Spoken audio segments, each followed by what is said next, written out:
কিয়ামত প্রতিষ্ঠিত হবে, ওয়াল বা'স বা'দাল মাউত, সেদিন নেকের ওজন হবে, বদির ওজন হবে।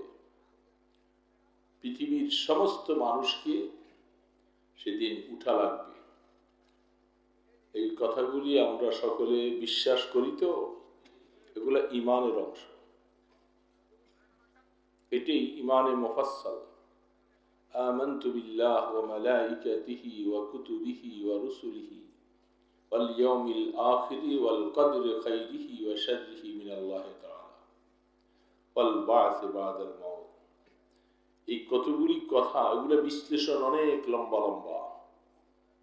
সামগ্রিকভাবে এই কথার উপরে ঈমান আর বিশ্বাস রাখলে তাকে মুমিন বলা হয়। এক নম্বর হলো আল্লাহর উপর ঈমান আনতে হবে। সমস্ত ক্ষমতার মালিক আল্লাহ, হায়াতের মালিক আল্লাহ, মওতের মালিক, ইজ্জতের মালিক। বলেন আমার সাথে, ইজ্জতের মালিক, বেইজ্জতির মালিক, ভালো মন্দ সব ফয়সালা করার মালিক আল্লাহর উপর ঈমান আনা, সমস্ত তার গুণগুলাকে সামনে রেখে অন্তর থেকে বিশ্বাস করা।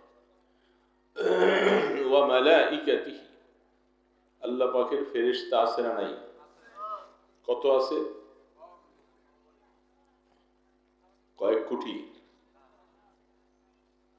তাহলে প্রথম বিশ্বাস করতে হবে আল্লাহ পাকের ফেরেশতা আছে। এরা পুরুষও নয়, মহিলাও নয়। কাফির মুশরিকেরা ফেরেশতাদেরকে মহিলা বলে। যত মহিলা ফেরেশতা আছে সব আল্লাহ, এটা আল্লাহর নামে বদনামি ছড়ায় তারা। তাহলে সমস্ত ফেরেশতারা, তারা পুরুষ নয়, মহিলা নয়। এদের খাওয়ার প্রয়োজন নাই, ঘুমের প্রয়োজন নাই, এদেরকে দেখা যায় না, তারা আমাদেরকে দেখে। এরা নূরের দ্বারা সৃষ্টি, এদেরকে বলা হয় ফেরেশতা, মালাইকা। বিশ্বাস করি তো? কত সংখ্যক আছে এটার হিসাব বেগাইর হিসাব। রাসূল করিম সাল্লাল্লাহু আলাইহি ওয়াসাল্লাম, আল্লাহর নামটা বললে একটু দুরূদ শরীফ পড়ে সাল্লাল্লাহু আলাইহি ওয়াসাল্লাম বলবো তো? আল্লাহ রসুলকে জিজ্ঞাসা করেছিলেন যে আল্লাহর হাবিব, ফেরেশতার সংখ্যা কত? আল্লাহ রসুল বলেন, এই সম্পর্কে আমার কাছে ধারণা নেই কত ফেরেশতা। তবে একটা ধারণা আছে, তোমাদেরকে বুঝবার জন্য বলে দিচ্ছি। পৃথিবীর প্রথম থেকে আল্লাহ পাক সপ্ত আসমানের উপরে একটা মসজিদ বানাইছে। আমাদের বাইতুল্লাহ শরীফের ঠিক বরাবর সপ্ত আসমানের উপরে একটা মসজিদ বানাইছেন। সেই মসজিদটা বানাবার পরে ফেরেশতাদেরকে আল্লাহ পাক তাওয়াফ করতে বলছেন। প্রতিদিন ৭০,০০০ ফেরেশতা তাওয়াফ করে। বলেন সুবহানাল্লাহ। যারা পৃথিবীর প্রথম থেকে একবার তাওয়াফের সিরিয়াল পাইছে, কিয়ামত পর্যন্ত আরেকবার তারা সিরিয়াল পাবে না। এখন বলেন, পৃথিবী কত লক্ষ বছর হয়ে গেছে বানাইছে? দৈনিক ৭০,০০০ ফেরেশতা তাওয়াফ করে। এখন রাসূল বলেন, এখন তোমরা হিসাব করো, বুঝো যে আল্লাহর ফেরেশতা কত। আল্লাহ পাকেরই ফেরেশতা বিভিন্ন কাজে নিয়োজিত। আমাদের এই প্যান্ডেলটার পাশেও ফেরেশতা আছে, আছে না নাই? আমরা দেখি, তারা আমাদেরকে দেখেন, বাতাসের মতো চলেন। জিন জাতি, তারাও আমাদেরকে দেখে, আমরা তাদেরকে দেখি না। এদের মধ্যে নারী এবং পুরুষ আছে। জিনের মধ্যে কি আছে? নারী পুরুষ আছে, তাদের প্রজনন আছে, সন্তান সন্ততি হয়। তারা আগুনের তৈরি। আর ফেরেশতারা, তারা নূরের তৈরি। এদের মধ্যে নারী পুরুষ নেই, এটা আল্লাহ পাক সৃষ্টি থেকে বানাইছে। এই জন্য ইয়াকিন রাখতে হবে, বিশ্বাস রাখতে হবে আল্লাহর ফেরেশতা আছে।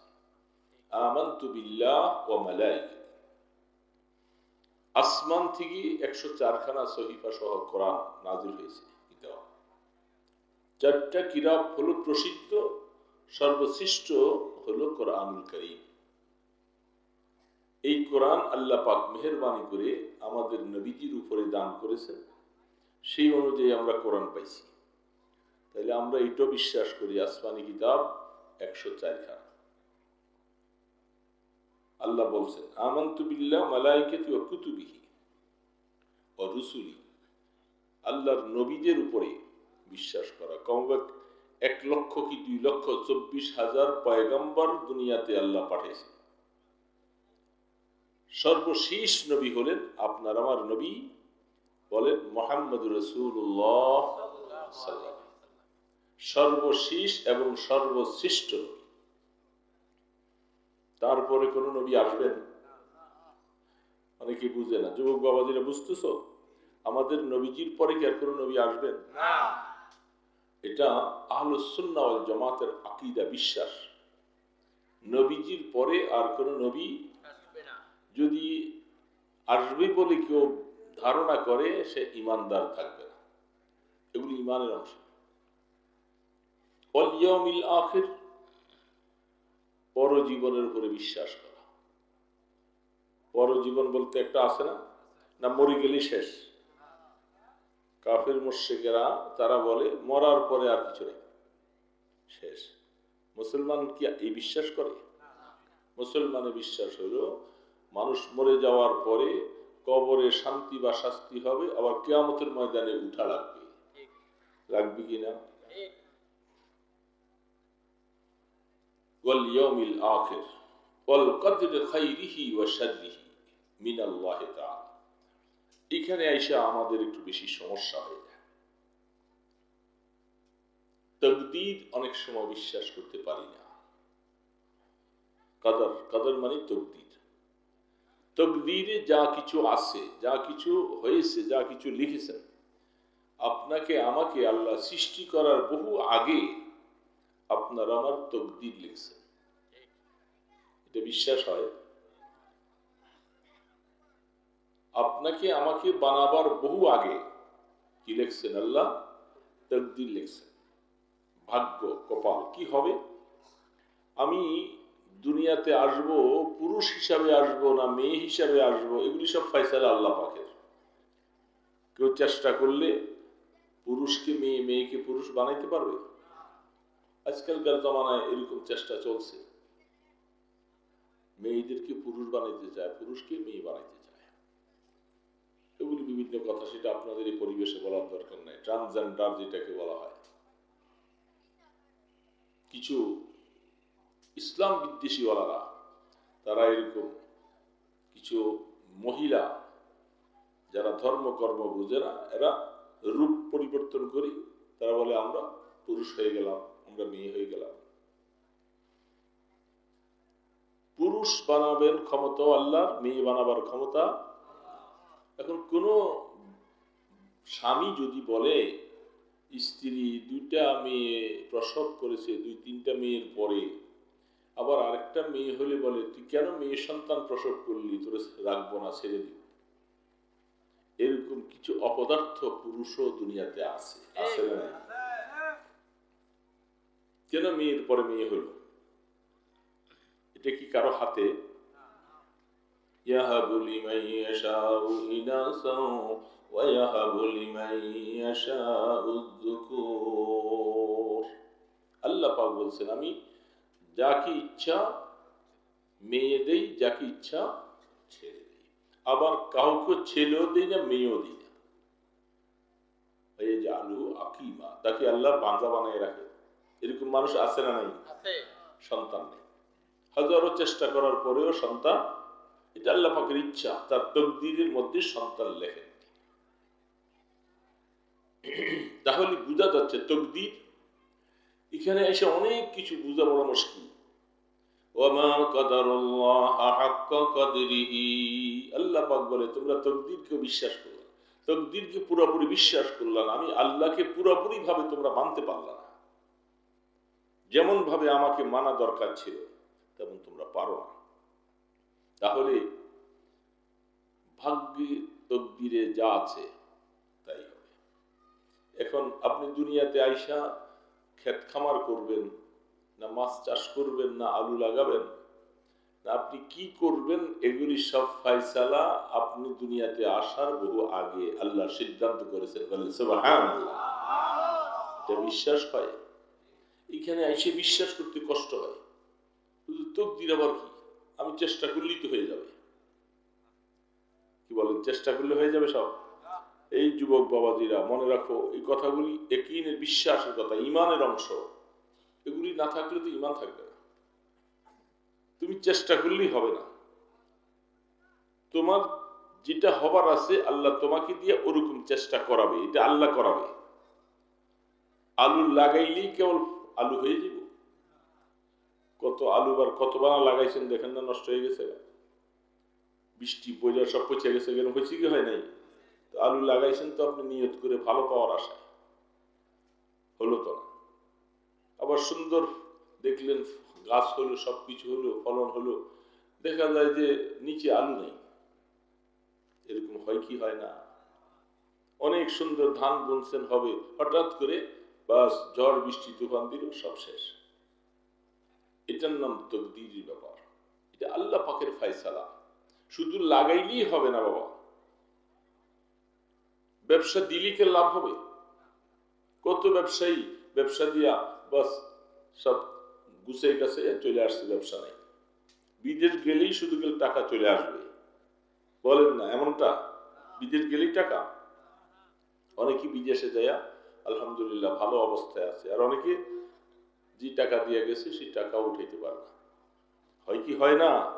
তাহলে এই সমস্ত ব্যাপারগুলি বুঝতে হবে। আপনাকে একটা জিনিস আল্লাহ পাক বলছেন, বান্দা তোমার কাজ হলো দুনিয়াতে চেষ্টা করা।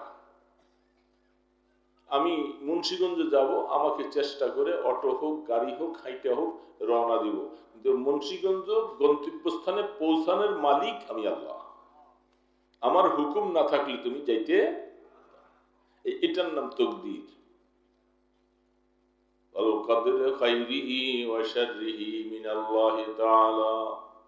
যা কিছু ভালো হচ্ছে এগুলি আল্লাহর তরফ থেকে, যা মন্দ হচ্ছে এটা আল্লাহর তরফ থেকে।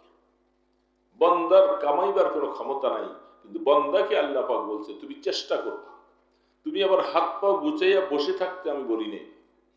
তোমার কাজ হলো আলু লাগানো, লাগাবার পরে বলবো আল্লাহ তুমি আমার ফসলে বরকত দিও। এটা কার কাজ? মোমেনের কাজ।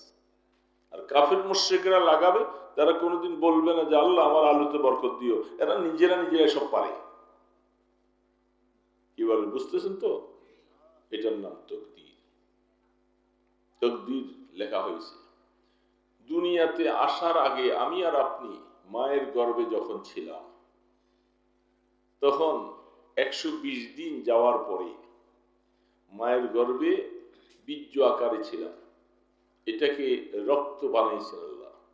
কোরআন শরীফে আল্লাহ পাক বলছেন ثم خلقنا النطفة علقة فخلقنا العلقة مضغة فخلقنا المضغة عظاما فكسونا العظام لحما ثم أنشأناه خلقا آخر فتبارك الله أحسن الخالقين سبحان الله আল্লাহ পাকের কোরআন বলছে যে আমি বীর্য থেকে একটা রক্তের ফোঁটা বানাইছি, রক্ত থেকে আমি এটাকে আস্তে আস্তে করে গোশত দিয়ে দিয়েছি, গোশতকে পরে আবার এটাকে হাড্ডি দিয়েছি, হাড্ডি দেওয়ার পরে এটার পরে চামড়া দিয়ে আবৃত করেছি, করে করে আমি সুন্দর একটা মানুষ বানিয়েছি। আমি আল্লাহ কত সুন্দর বানানেওয়ালা, সুবহানাল্লাহ। বানানেওয়ালা জাত কে?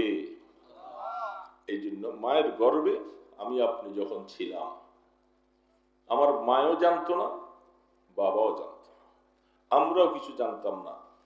এই সন্তান হিসাবে 340-এ 120 দিন, প্রতি 40 দিন পর পর পরিবর্তন হতো।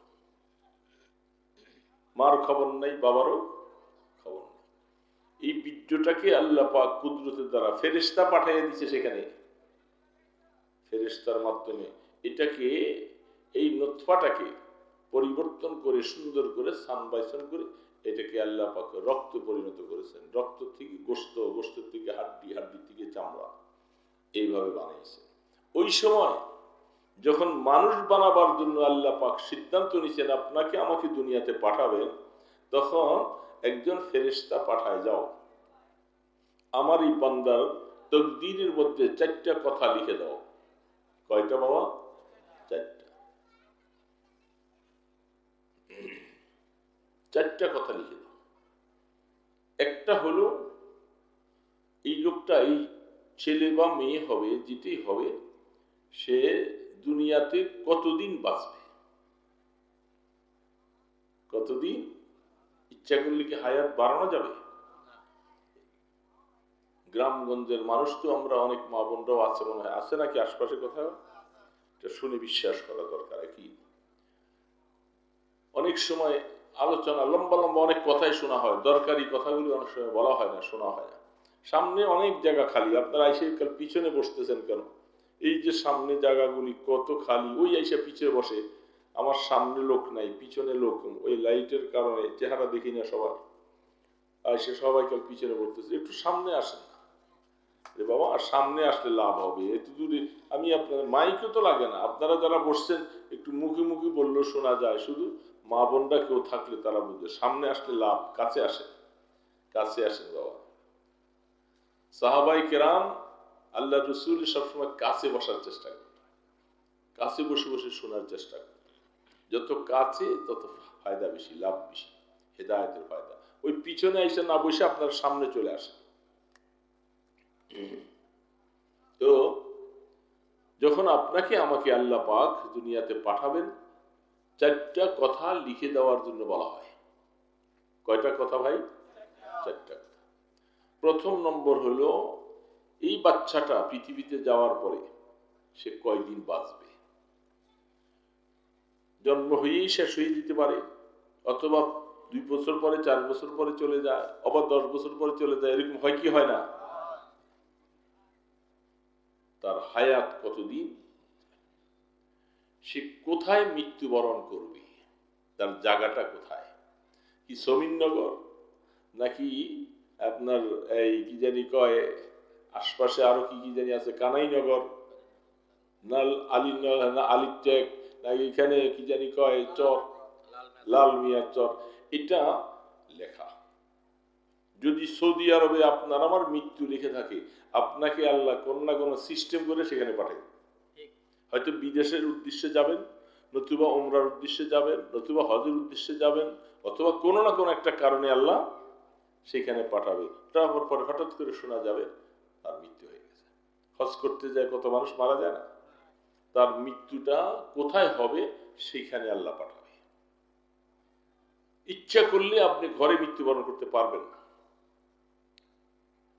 3 নম্বর, দুনিয়াতে আসার পরে আমার রিজিক কি হবে। কি হবে বাবা, বুঝতেছেন কথা? এই পিছনের বাবাদিরা শুনতেছো তো? অনেকে ছেলে মানুষ শুনে নাও ভাই, আমি দুনিয়াতে আইসা আমার রিজিকটা কি হবে, আমি কি খাবো, এই রিজিকটা আমার হায়াত যতদিন বাঁচবো ততদিন খাবো, রিজিক কি হবে। হাদিসে পাওয়া যাচ্ছে তুমি যদি 4 হাতে হাত 2টা আরো 2 হাত হাওলাত করেও যদি কামাই করার জন্য তুমি খুব চেষ্টা করো, একেবারে বিশাল হয়ে যাবে, বাড়ি গাড়ি করবো, বিল্ডিং অট্টালিকা করবো, আল্লাহ পাক বলে তো তকদির আমি যেটুক লিখে দিছি এতে একটা পয়সাও বেশি পাবি না। কঠিন কথা, হাজারো চেষ্টা করতে পারবেন আপনি, হবে না। যেটা আপনার আমার তকদিরে লেখা হয়েছে ওইটি আসবে। আপনি কয়েক বাড়ির মালিক হবেন না বিল্ডিং এর মালিক হবেন, আপনার ব্যবসা উন্নত হবে কি হবে না, আলু কত মন পাবেন কি পাবেন, এগুলি সব লেখা। কয়টা হলো? খেয়াল নেই তো, খেয়াল না থাকলে তো আমি কার কাছে কথা বলবো? কয়টা বলছি? এটা একটু প্রশ্ন করলাম, দেখি আপনাদের মনোযোগ আছে কিনা। এই যে প্রথমটা কি বলছি, কতদিন হায়াত পাবো আমি দুনিয়া। 2 নম্বরে কি বলছি বাবা? হ্যাঁ, ভুলে গেছি, মৃত্যুর জায়গাটা কোথায় হবে। 3 নম্বরে বলছি আমি দুনিয়াতে আইসা কি খাবো। 4 নম্বর আমি কি মোমেন হব না কাফের হব। সুবহানাল্লাহ। শাকিউন আম সাঈদ, আমি কি ইমানদার হব না কাফের হব। এই 4টা কথা লিখা। এই জন্য দেখা যায় অনেক মানুষ হিন্দুর ঘরে জন্ম নিছে, তার তকদির যখন পরিবর্তন হয় দেখা যাচ্ছে সে মুসলমান হয়ে যায়। কি হয়েছে কি হয় না? তার জীবনে যেহেতু আল্লাহ পাক লিখে রাখছে সে জান্নাতি হবে, সে ইমানদার হবে, সে আর না বুঝিও মা বাবার কারণে সে কাফের ছিল, মুশরিক ছিল, তাকে আল্লাহ পাক বুঝ দিয়েছেন, তাকে আল্লাহ হেদায়েত দিয়েছে। হয় কি হয়েছে না? হয় নাই? আবু জাহাল অথবা সাইবা এগুলার তকদির ভালো না, রসুল চেষ্টা করেছে তারা ইমানদার হতে পারে। আল্লাহ রসুলের মসজিদে মদিনা শরীফে একটা ইহুদির ছেলে, তার বাবা ইহুদি, ইহুদিরা মুসলমানের দুশমন। শুনছেন তো ইহুদির কথা? একটা ইহুদি আর একটা নাসারা, একটা ইহুদি আর একটা নাসারা। ইহুদিরা মুসা আলাইহিস নবী আলাইহিস সালাতু ওয়াস সালামের উম্মত ছিল। এটা কিন্তু গালি না, তাদের আমাদেরকে যেরকম মুসলিম বলা হয় তাদের উম্মতকে ইহুদি বলা হতো, এবং ঈসা আলাইহিস সালাতু ওয়াস সালাম উম্মতকে তাদেরকে নাসারা বলা হতো। এখন ওই ছেলেটা ইহুদি, ওই ছেলেটা ইহুদি, বাবা ইহুদি। হাদিসের মধ্যে আল্লাহ রাসূল বলেন কুল্লু মাউলুদিন ইউলাদু আলাল ফিতরাহ আবাওয়াহু ইউহাফিদানিহি ওয়া ইউনাসসিরানিহি ওয়া ইউমাজ্জিসানিহি। আল্লাহ পাক বলে আমি দুনিয়াতে পাঠাইবার সময় তাদের তকদিরের মধ্যে ঈমানদার লিখছিলাম। দুনিয়াতে আসবার সময় সবাইকে ঈমানদার বানাইয়া দুনিয়াতে পাঠাইছি। আসার পরে মা বাবার পরিবেশে যাইয়া কেউ ঈমানদার থাকছে আর কেউ কাফের মুশরিক হয়ে গেছে। বুঝে আসছে কথা? এই জন্য আল্লাহ পাক বলেন যে আমাকে দোষ দিতে পারবে না, আমি বানাবার সময় তোমার তকদিরে ঈমান রাখছিলাম, তুমি পরিবর্তন হয়ে গেছে তোমার মা বাবার সংস্পর্শে যাইয়া। তো ওই ছেলেটা ইহুদির ছেলে, তার মৃত্যুর সময় কাছে গেছে। ছেলেটা বালেগ হয়েছে এমন সময় অসুস্থ হইয়া মৌতের বিছানায়। আল্লাহর হাবিব রহমতে দো আলম, কত দয়ালু নবী, তিনি খবর পাইয়া ওই ইহুদির বাড়িতে গেছে, সাথে সাহাবারা ছিলেন। যাওয়ার পরে তার শিয়রের পাশে রসুল যেয়া বসছে। ইহুদি মনে মনে চিন্তা করছে আমার ছেলেটাকে মোহাম্মদ দাওয়াত দিতে আসছে। আল্লাহ রসুল পাশে যেয়ে বলতেছে তুমি কলেমা পড়ো, দুনিয়ার থেকে তো চলেই যাইবা, তোমার মৃত্যু খুব ঘনঘনাটে সময়, তুমি কলেমা পড়ো। ছেলের বাবা ইহুদি এক পাশে বসা, আল্লাহর হাবিব রহমতের সাগর নিয়ে তিনি এক পাশে বসা, মহাসমুদ্র রহমতের। প্রস্তাব দিয়েছে, ছেলেটা এখন চিন্তা করতেছে বাবা এক পাশে বসা, আমি ঈমান আনলে তো বাবা রাগ করবে, সারা জীবন খাওয়াইছে পালছে ওষুধ চিকিৎসা দিছে, এখন কি করি। তো একবার বাবার চেহারার দিকে চায়, আবার রসুলের চেহারার দিকে চায়। তো বাবা বুঝছে যে আমার ছেলেটা আসলে মওতের সময় সে ঈমান আনতে চায়। তখন বাবা বলছে তোমার ইচ্ছা, আমার কিছু নাই, তুমি যা মনে চাও, তুমি তোমার বাপ দাদার ধর্ম থাকতে পারো অথবা মুহাম্মদের কলেমাও পড়তে পারো। ঠিক ছেলেটা ওই সময় সাথে সাথে পড়েছে লা ইলাহা ইল্লাল্লাহ মুহাম্মাদুর রাসূলুল্লাহ সাল্লাল্লাহু। বাস কলেমা পড়া শেষ, মওত হয়ে গেছে। আল্লাহ রসুল খুব খুশি যে আমার একটা উম্মত জাহান্নামী হয়ে গেছিল, জীবনের শেষ অবস্থায় এসে কলেমা পড়ছে, এখন সে জান্নাতি।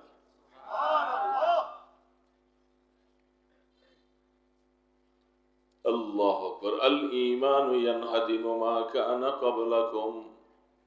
রহমতে দো আলম বলেন ঈমানের কলেমা এত বড় পাওয়ার, 70 বছর পর্যন্ত যদি মূর্তি পূজা করে কাফের থাকে, মওতের সময় যদি আইসা সে ইমানের কলেমাটা পড়ে, সারা জীবনের গুনাহ সব মাফ। এই কলেমার এত পাওয়ার। রাসূল বলছেন তকদির ভালো তার, সাহাবায়ে কেরামদেরকে নিয়ে আসছেন, তাকে দাফন কাফন করবে জানা। রাসূল বলছেন সে একটা গুনাহ করার মতো সুযোগও তার হয় নাই, কলেমা পড়ছে আর ঈমান এসে গেছে।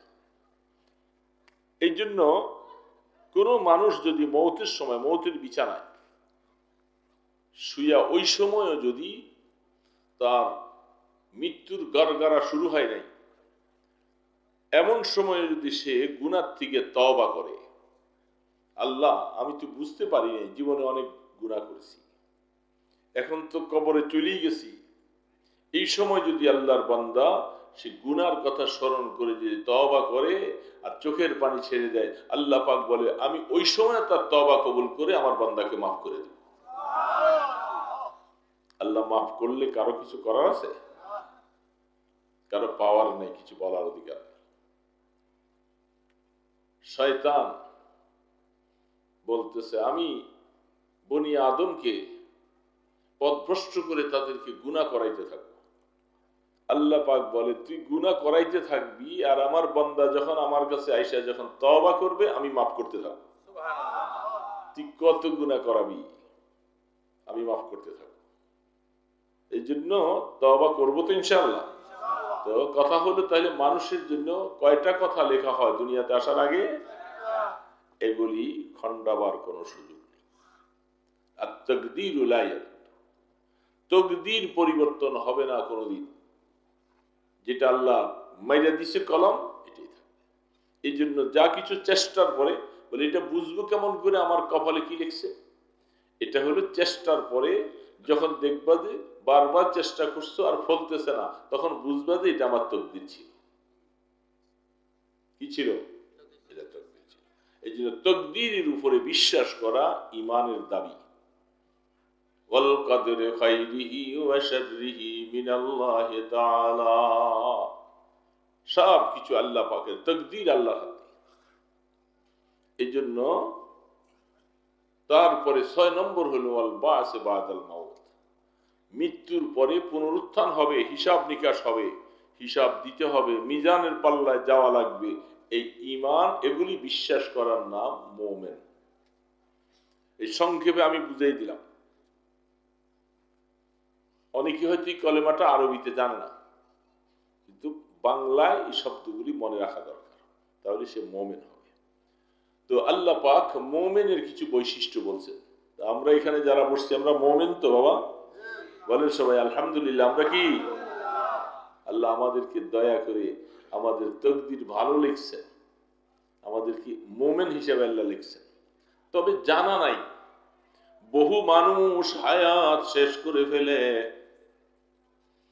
মওতের আগে অনেক সময় এমন কিছু কাজ হয়, এমন কথা বলে যে কথার কাজের কারণে ঈমান শেষ হয়ে যায়। বলে নাউজুবিল্লাহ, ঈমান শেষ হয়ে যায়। বহু মানুষ আছে। বুখারী শরীফে হাদিস আছে, উহুদের যুদ্ধের মধ্যে তার নাম কাজমান, বুখারী আলাইহির রাহমাতুল্লাহ হাদিস লিখছেন। এই লোকটা উহুদের যুদ্ধে খুব বল বিক্রমের সাথে জিহাদ করতেছে, তরবারি চালাইতেছে, তরবারি চালাইতে চালাইতে একজন সাহাবী দেখতেছে, আরে সে তো আজকাল জিহাদের ময়দানে খুব বাহাদুর সাথে যুদ্ধ করতেছে। দৌড়ে আয়েশা আল্লাহ রসুলকে বলতেছেন, ওগো আল্লাহর হাবিব, ওই কাজমান নামীয় যে লোকটা, সে আজকে এমন যুদ্ধ করতেছে আমরা কেউ তার সাথে পারবো না, আজকের সওয়াব তো সব সেই পাবে। খুব আশ্চর্য হিসাব বললেন। আল্লাহ রসুল ঘটনা শোনার পরে বলেন ওয়াহুয়া মিন আহলিন নার, সাথে সাথে রসুল বলতেছে সে তো জাহান্নামী। বুঝলেন ব্যাপারটা? বুঝতেছেন কথাটা? সে কি? অথচ তার কাজ দেখে সাহাবী বলতেছে সে জান্নাতে সবার আগে চলে যাবে। এত কাজ করতেছে, এত ভালো কাজ, জিহাদের ময়দানে খুব বল বিক্রমের সাথে জিহাদ করতেছে। যে রহমতের দো আলমের কাছে আইসা যখন বলল, রসুল ঘোষণা দিয়ে দিলেন ওহুয়া মিন আহলিন নার, সে জাহান্নামী। বলেন তো এবার সারা দুনিয়া পাল্টাইলে রসুলের কথার পরিবর্তন হবে? কারণ আল্লাহ রসুল যা বলছেন আল্লাহ থেকে নির্দেশিত পথে বলছেন। সাহাবী এই কথা শোনার পরে মনটা খুব ছোট হয়ে, হায় হায় আমি কি বুঝছিলাম, রসুল কি বললেন, দৌড়ে গেছে। যে দেখেন যে সে যুদ্ধের ময়দানে হতে হতে বিপক্ষ দল থেকে হঠাৎ করে একটা তরবারির আঘাত আসছে। আঘাত আসার পর সে মাটিতে পড়ে গেছে। মাটিতে যখন পড়ে যায় তখন তাকে একজন জিজ্ঞাসা করতেছে, তুমি কোন দলের পক্ষ থেকে জিহাদ করতেছিলে? সে বলে যে আমি কাফেরদের পক্ষ থেকে, এবং সবাই জানে সে কাফের, সে কাফেরদের পক্ষ থেকে জিহাদ করতেছে। তো কেন আসলা? বলে আসছি আমার বংশের গৌরব রক্ষা করার জন্য। জিহাদের ময়দানে আল্লাহর সন্তুষ্টির জন্য জিহাদ করতে আসে নাই, সে বংশের গৌরব রক্ষা করার জন্য জিহাদ করতে আসছে। একটু পরে যখন বিষের যাতনায় টিকতে পারে নাই, তখন কতক্ষণে রুটা বাইর হবে, সে তরবারিটা এইভাবে বুকের মধ্যে দিয়া মাটির মধ্যে খাড়া করে চাপ দিয়া বাস আত্মহত্যা করছে, শেষ। কিন্তু আল্লাহ রসুল একটু আগে বলছেন সে কি? জাহান্নামী। ঘোষণা আল্লাহর পক্ষ থেকে চলে আসে। যত ভালো কাজই করুক না কেন, কিন্তু আসলে তার তকদির খারাপ, তার সে ঠিকানা হলো জাহান্নামী। এই জন্য বুখারী আলাইহির রাহমাতুল্লাহ লম্বা হাদিস লিখেছেন, দোস্ত ইমানের উপরে শুকর আদায় করতে হবে, অহংকারী হওয়া যাবে না। কথা বুঝতেছেন তো? আমি ইমানদার মুসলমান, আরে আমার ইমান যায় কই, খবরদার। এটা বললে আল্লাহ নারাজ হয়ে যাবে যে আমি মেহেরবানি করে তোমাকে ইমান দিয়েছি, আমি ইমানের যোগ্যতাও রাখি নাই, দয়া করে আল্লাহ আমাকে মুমিন বানাইছেন, শুকর আদায় করব। আল্লাহ তুমি কোনোদিন আমার ইমানটা ছিনাই নিও না, ইমান থেকে আমাকে মাহরুম করে দিও না। যদি ইমান না থাকে বাবা, সারা জীবন যা কিছু করলাম এগুলি সব শেষ হয়ে যাবে। এই জন্য সবসময় খেয়াল রাখবো, ইমান দিয়েছ, শুকর আদায় করতেছি, আল্লাহ আমার ইমানটা মওত পর্যন্ত টিকে থাকার তৌফিক দিবা। এই জন্য ইমানের উপর শুকর আদায় করবেন তো, অহংকারী হবেন, অহংকারী হবেন না। আর ইমানের যা দাবি এগুলি একটু চেষ্টা করে করা চাই বাবা। আমরা সকলে কি মরবো কি মরবো না? সবাই মরবে তো, মহিলা মরবে, পুরুষ মরবে, সবাই মরবে, কেউ বাকি থাকবে না।